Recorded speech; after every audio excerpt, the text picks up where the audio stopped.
anamruhusu, anamwambia nenda. Huyo ni mwana mpotevu, ambapo Mungu alimruhusu kwamba nenda ukafanye unachotaka kufanya. Sasa Biblia inazungumza kwamba huyo mtoto baada ya kuchukua mali zake, huyo mtoto baada ya kuchukua pesa yake, huyo mtoto baada ya kuchukua iliyokuwa sehemu yake, akaenda kwenye nchi ya mbali. Pengine wewe ni mtu wa Morogoro, pengine wewe mtu wa Mwanza, pengine wewe ni mtu wa Singida, pengine wewe ni mtu wa Bukoba. Umechukua mali zako, unasema niende Dar es Salaam, jiji lenye bahari, jiji lenye watoto wote wale waliokuwa wazuri, jiji la matukio yote yako huko, viwanja vikubwa viko huko, nende nikastarehe. Biblia ikuacha ikazungumza kabisa kwamba huyu alipofika huko Dar es Salaam, huyu alipofika huko mjini akajiingiza kwenye usherati. Maana huko kuna mademu wa kila aina, kuna mavazi ya kila aina, kuna mitindo ya kila aina, kuna weupe wa kila aina, kuna weusi wa kila aina, kuna attachment masikioni, vingine vinaning'inia, vingine sikio zima limetobolewa ili kusudi viweke vitu vinaning'inia.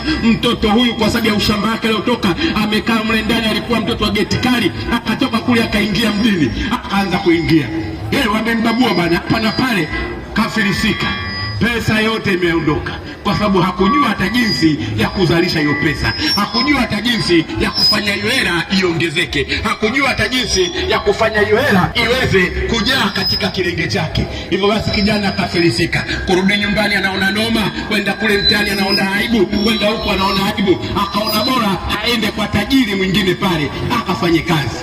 Na tajiri akamwambia njoo kazi, aliomba akamwambia kafuge nguruwe, naenda kule kalishe nguruwe. Sasa chakula alichokuwa akipata yeye kilikuwa kidogo kuliko wanachopeleka nguruwe, mpaka akatamani chakula wanachokula nguruwe. Just imagine ni mtoto wa tajiri, just imagine hata wewe na maguvu yako, just imagine wewe na uzuri wako, just imagine hata wewe na pesa yako, but imagine na cheo chako, mwishowe unakwenda kuwa mtumwa, unalisha nguruwe, alafu kile chakula anachokula nguruwe, ambapo nguruwe anakula kitu na kitamani. Maana yake yule mtu alikuwa anafuta njaa.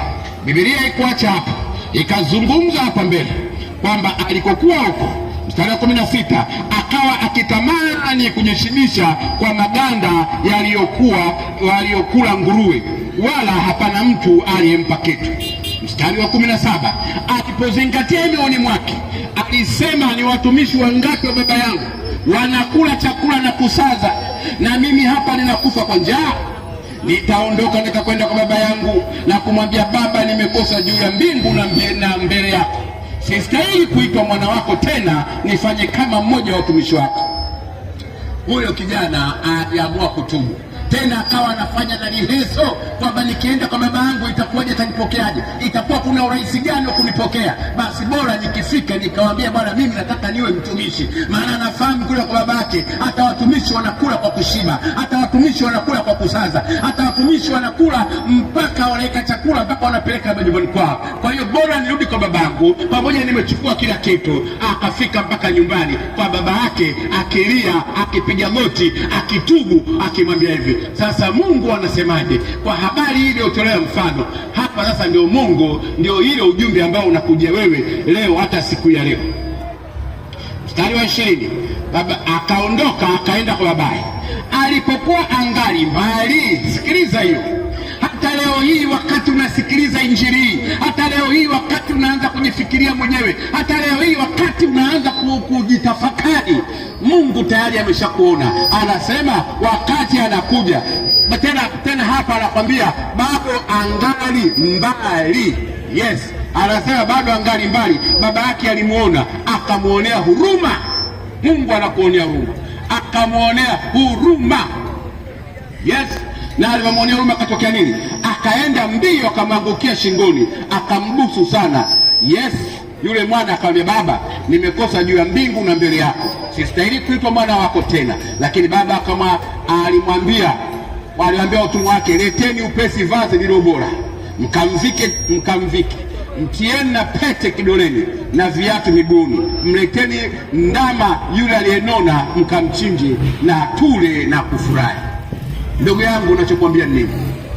Mungu huyu aliyekuweka hapa duniani, Mungu huyu aliyekupa kila kitu, alafu wewe ukaachana naye ukafuata mambo yako, alafu kule ukaharibikiwa. Mungu hakuzili, Mungu hakuachi, Mungu bado anakuonea huruma. Amekukimbilia na ndio maana akanituma mimi Pastor Ndiambi nije nisimame hapa nikwambie Mungu anakuhurumia, anataka urudi kwake, na utakaporudi kwake anakwenda kukuvalisha vazi hilo si lingine ni uokovu. Lakini ukiangalia mbele kavalishwa na pete. Pete ile ni pete ya mamlaka. Mamlaka haya tunayapataje? Tunayapata kwa kutumia jina la Yesu. Mamlaka tunayapataje? Tunayapata kwa kutumia damu ya Yesu. Mamlaka tunayapataje? Tunayapata kwa nguvu ya Roho Mtakatifu. Mamlaka tunayapataje? Mamlaka tunayapata kwa neno la Mungu ambalo ni nyundo ya kupiga. Hivyo basi akavalishwa pete, akapewa mamlaka yote, akapewa nguvu yote. Hata mimi nilikuwa kama wewe, hata mimi nilikuwa huko, lakini siku nilipoamua kumfuata Yesu Kristo wa Nazareti, tayari nimepewa vazi. Leo hii ni mlokole, leo hii naimba, leo hii nahubiri, leo hii